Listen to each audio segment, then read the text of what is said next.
बहुत प्यारे अंदाज में इन्होंने कुरान पाक की तिलावत फरमाई। अब आइए नात शरीफ गुनगुनाने के लिए मैं दावत सुखन देता हूँ।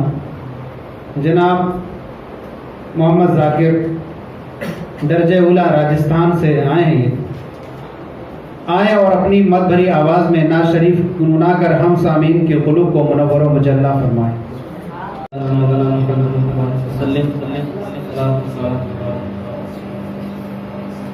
सल्लल्लाहु अलैहि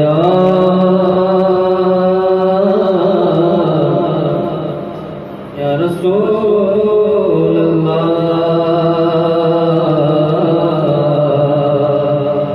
वसल्लम अलैका या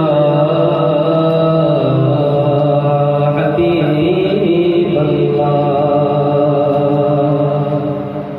अल्लाह की सरताज शान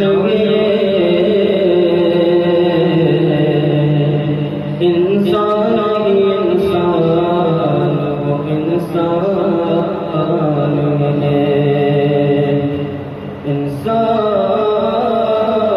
नहीं इंसान वो इंसान है।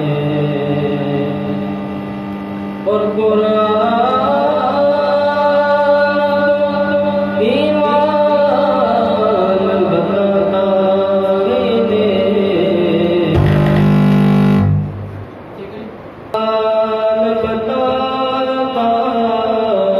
है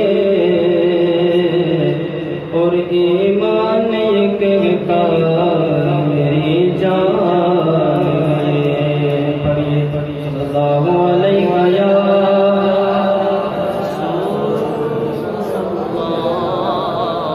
वसल्लम अलैका या हबीब अल्लाह। वसल्लम अलैका